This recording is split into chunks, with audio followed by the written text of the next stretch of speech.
मैं प्रोफेसर शैलेंद्र नाथ मिश्र आज दिल्ली में आयोजित विश्व हिंदी परिषद के इस विकसित भारत अभियान के अंतर्गत जो राष्ट्रीय अंतर्राष्ट्रीय संगोष्ठी हो रही है, युग पुरुष श्री अरविंद हिंदी भाषा और विकसित भारत के ऊपर आधारित इस अंतर्राष्ट्रीय संगोष्ठी में विभिन्न विद्वानों के विचार सुनने का मौका मिला।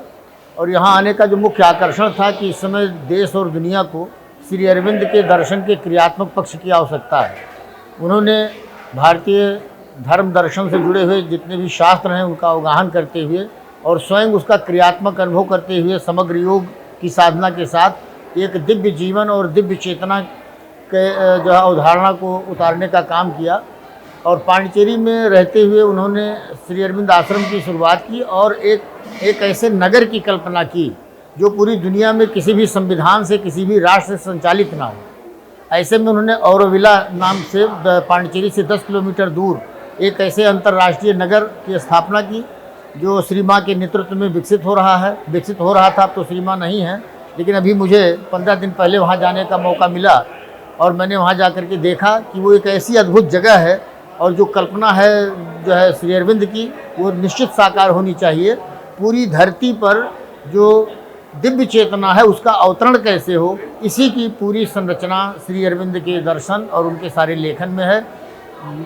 मैडम संध्या वात्सायन इसकी संयोजिका हैं। विश्व हिंदी परिषद के सहयोग से उन्होंने ये कार्यक्रम किया है।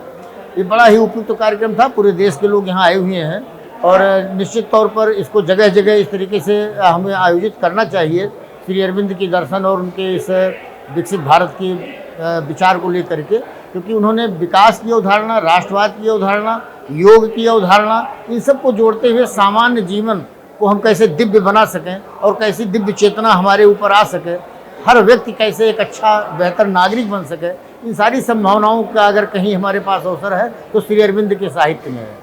उन्होंने पहला भारत के ऐसे विचारक रहे हैं जिन्होंने भविष्य पर विचार किया है। फ्यूचर पोइट्री, भविष्य की कविता पर विचार करते हुए, क्योंकि कविता मानव जीवन से जुड़ा हुआ है। हमारा जो मनुष्य का जीवन है, इसका जो भविष्य है उस पर उन्होंने विचार किया है।